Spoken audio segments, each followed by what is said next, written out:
friends, welcome back to my channel for another What's for Dinner video.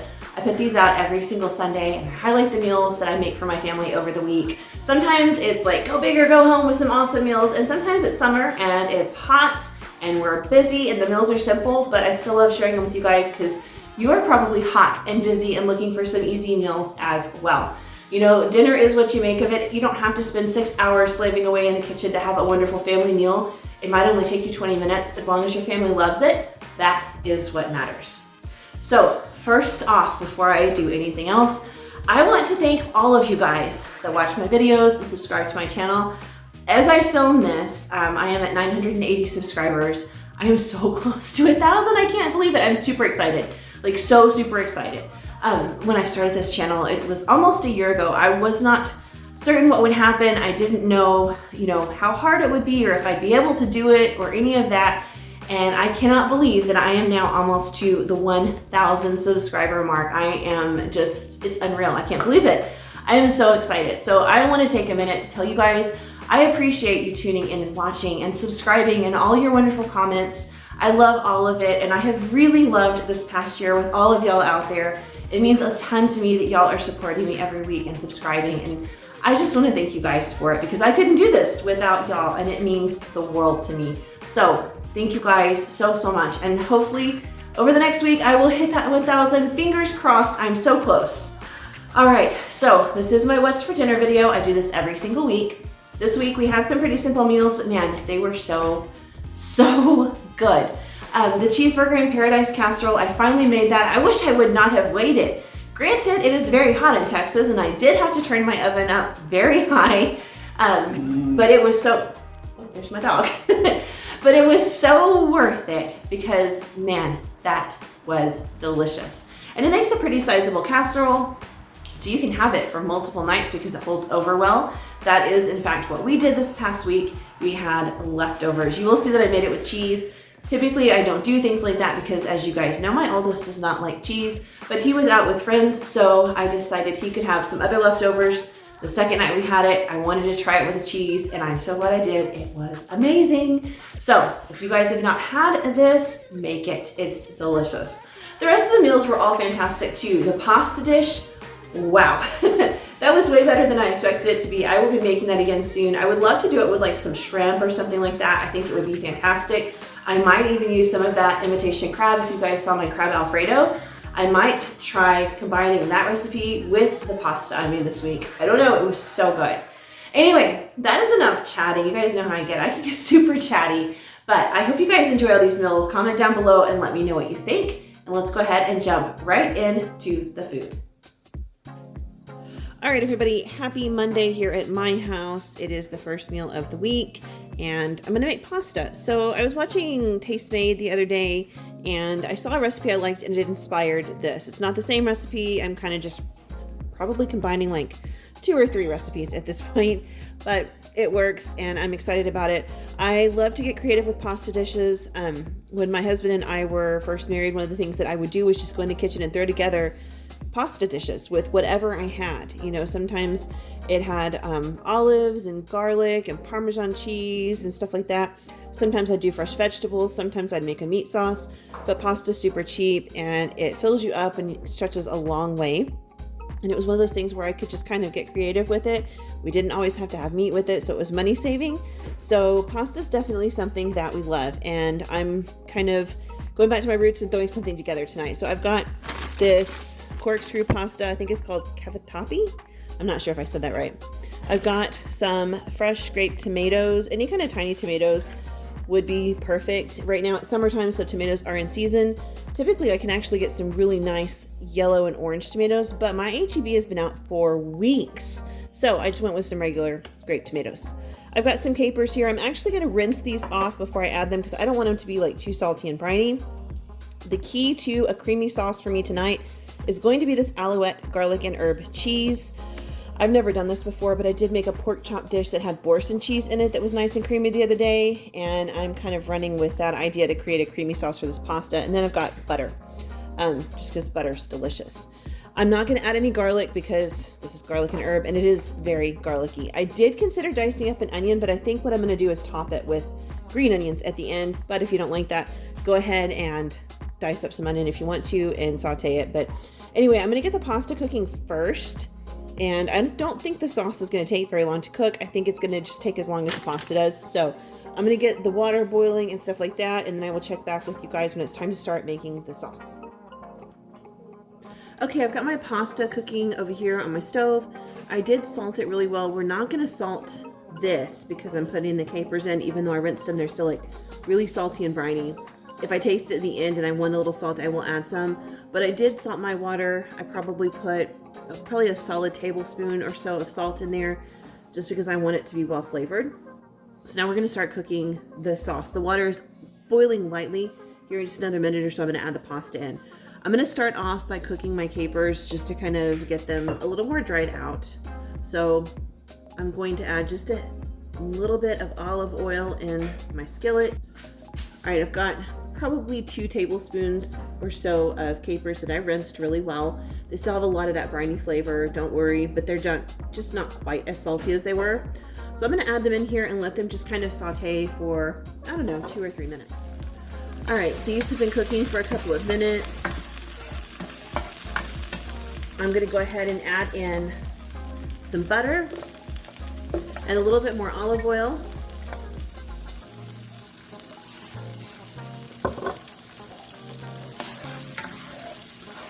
If you wanted to, this would be a great time to add some red pepper flakes if you want this spicy.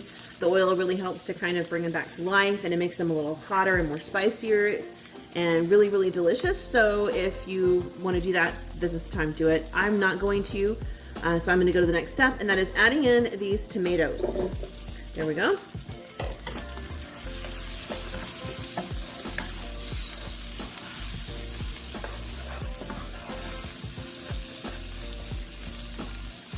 All right, we're going to let these cook for just a minute, and then we're going to come in with a knife and just poke a hole in them and let them continue to cook. That way they release all of their juice, and that's going to be what forms our sauce here. And right before the pasta is done is when we will add in our cheese to make it super creamy.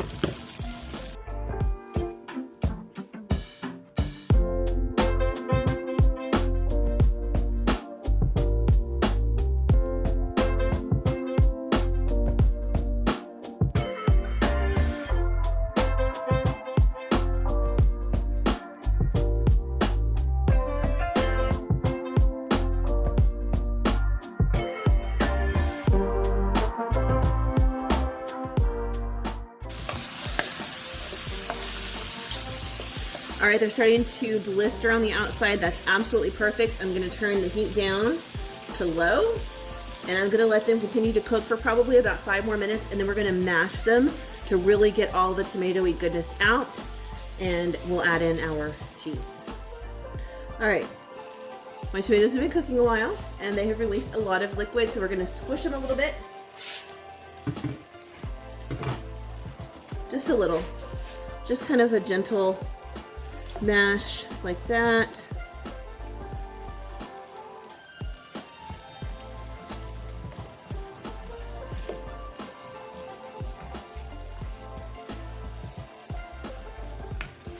Perfect.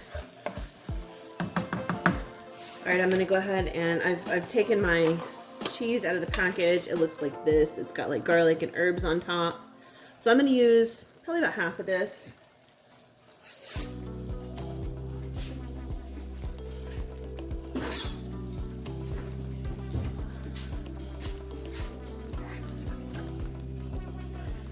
If you've never used this, it's a soft cheese. It's kind of like cream cheese, a little different. There we go. I put about half of it in there. It's very garlicky, very herby, a lot of flavor. And I did mention a week or 2 ago, I can't even remember now, I made a creamy Boursin pork chop dish, and I said you could exchange Alouette cheese for it. Totally could. In fact, I think I said that I thought that it might taste even better because I like Alouette better. And I did just taste this, and I am definitely certain that I prefer Alouette cheese to Boursin cheese. It is so delicious, so good. So if you haven't tried that, I will link that video below. It was incredible. It was based off of a recipe that actually called for chicken, but I used pork chops because that's what I had. All right, this has gotten all melty and creamy and fantastic. So I'm gonna take a little bit of my pasta water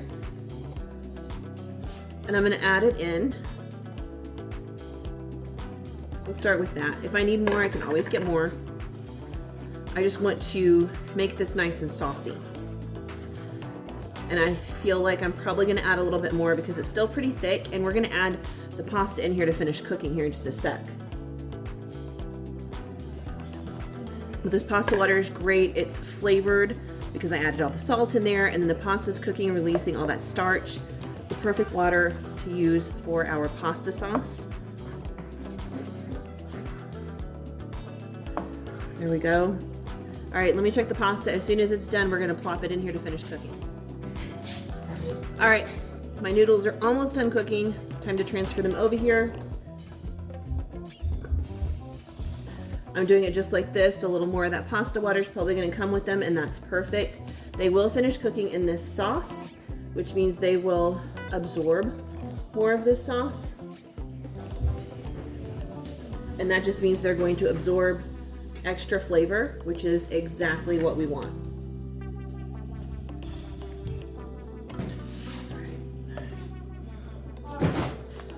All right, now that all the pasta's in here, I've gone ahead and turned off the heat, and the heat from the pan, just the residual heat, and the heat from the pasta will let it continue cooking and soaking up this beautiful sauce.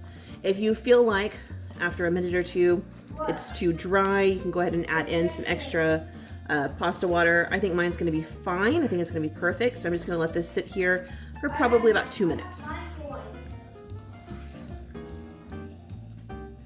All right, guys, here it is. It has been soaking up that delicious sauce. It's nice and creamy. This is where you taste it and decide if you want to add in salt and pepper. Mine tastes perfect because that Alouette cheese has so much flavor. You can add some Parmesan cheese if you want to, though, or something if you want it super cheesy. And I'm gonna serve it with a kale salad on the side. I've shown you guys kale salad before. This one's a little bit different. It's fresh kale I bought at the grocery store. And today I used some of the Sir Kensington's raspberry vinaigrette instead of a lemon vinaigrette. So delicious. If you don't know, kale is super hearty. It'll stay good, completely dressed in my fridge for a good 24 hours. So we'll all eat this for dinner tonight. And if there's any left, I'll have it for lunch tomorrow. But that is dinner.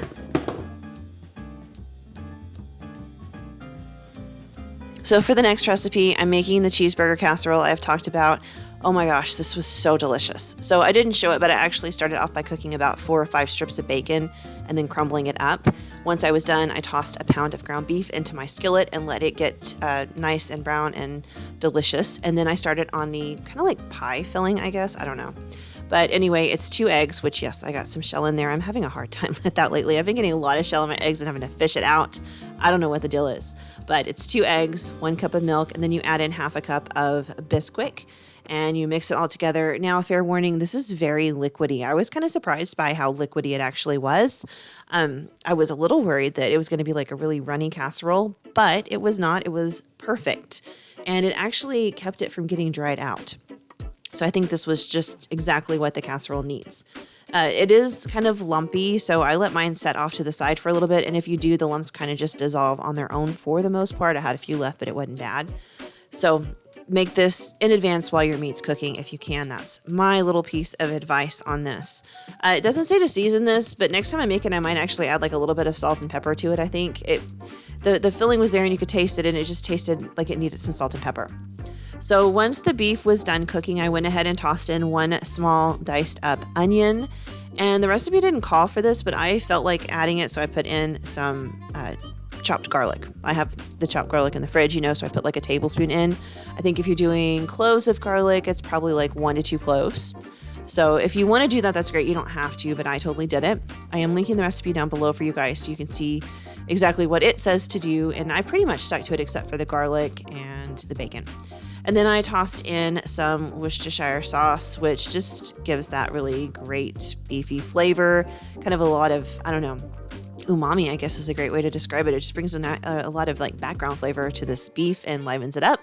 And then I added my cooked bacon in there and mixed it with the ground beef once the heat was off.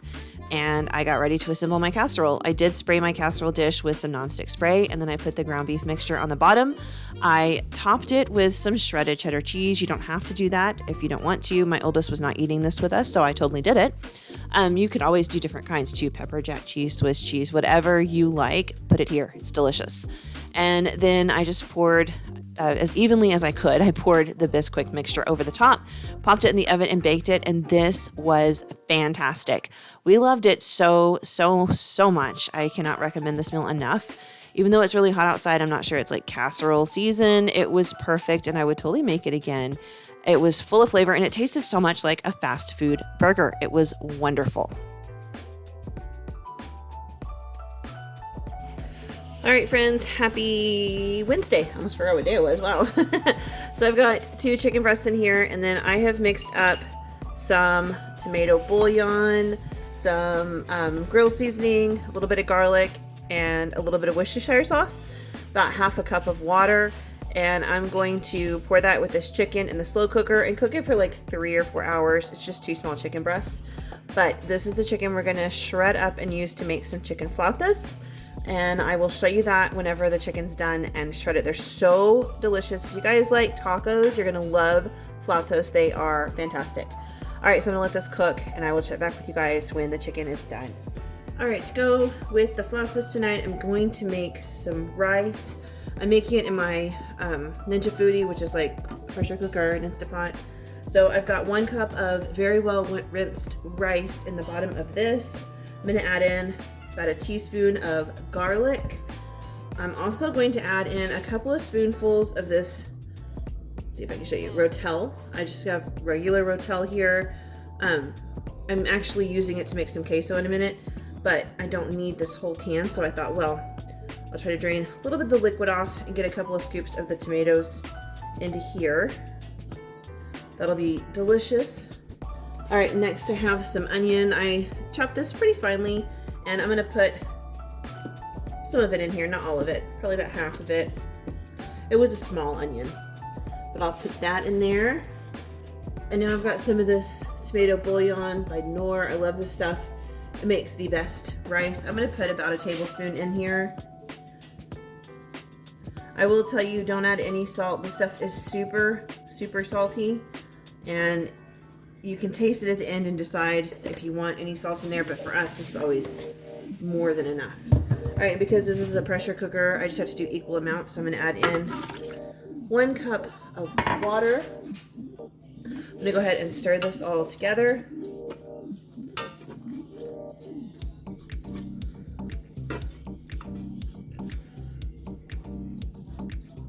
There we go.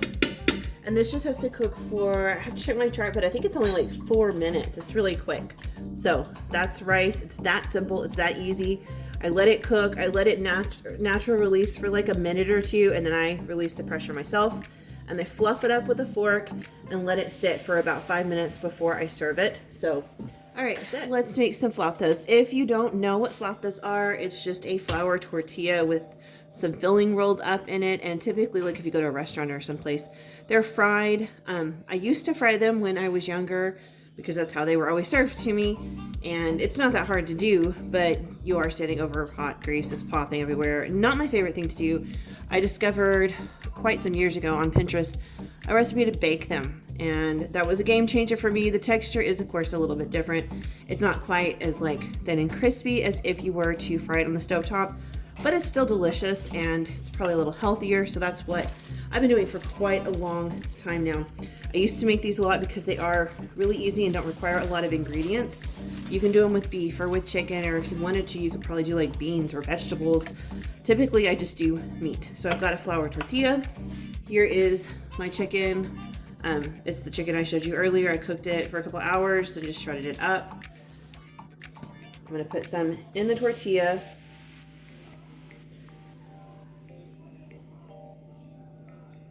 Just like that. And then you just roll them up, and I've got small tortillas, and place them seam side down on a baking sheet.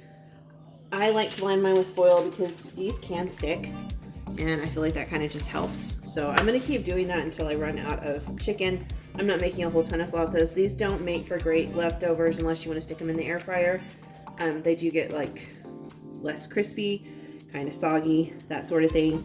If you want to, you could put cheese in them. I don't, and I don't think that I ever have, because my oldest, even when he was very little, always enjoyed flautas and taquitos and stuff, so I don't think I've ever put cheese in any of them. But I am going to be making queso on the side. I will show that to you guys here in just a few minutes once I get these all rolled up.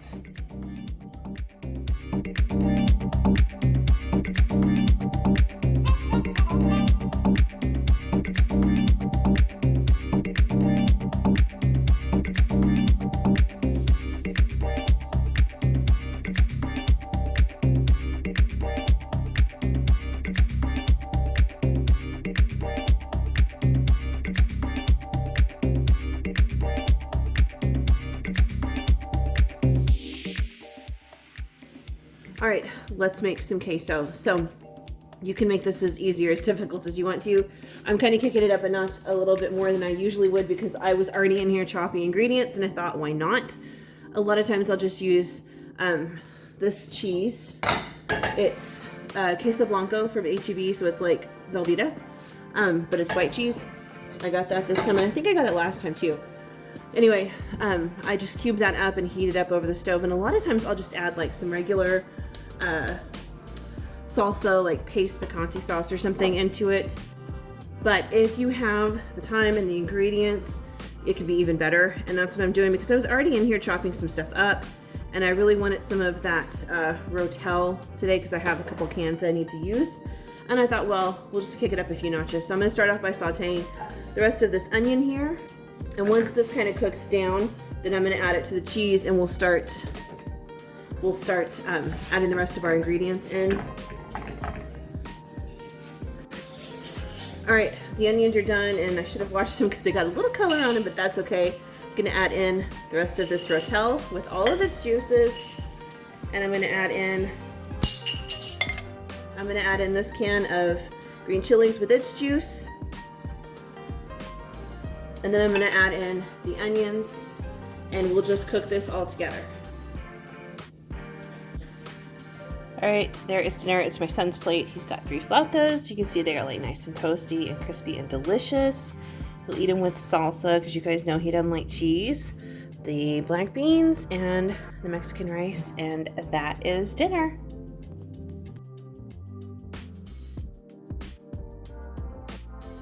All right, y'all, that does it for this week's What's for Dinner video.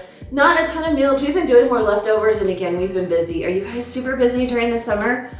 We are currently on our 3-week break from homeschool. I am just soaking up every minute of getting everything else done. I have so many projects that I have pushed off onto this to-do list when I'm not teaching, and that is this 3 weeks. So I am still finishing, like redoing the schoolroom, cleaning it out. I've got projects around the house like cleaning out closets and stuff that I'm working super hard on, trying to get them knocked out. And of course, we've got stuff going on with the kids. Homeschool groups are still meeting, so we're doing activities and things like that. So the meals will probably be pretty simple, and 3 to 4 meals every week for a little while longer until things kind of start to settle down, and then we'll see where we stand.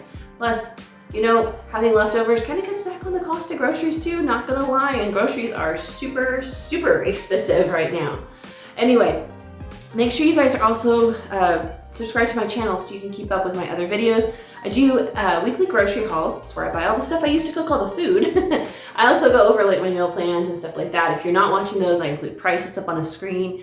Check it out, subscribe to the channel, like the videos. You guys know the drill. You've been here long enough. You know how it works. Anyway, I hope you all are having a fantastic week. I hope you're enjoying your summer, which is winding down for all of us, sadly. I don't know if I'm that sad about it. It's super hot. I think I'm ready for fall weather.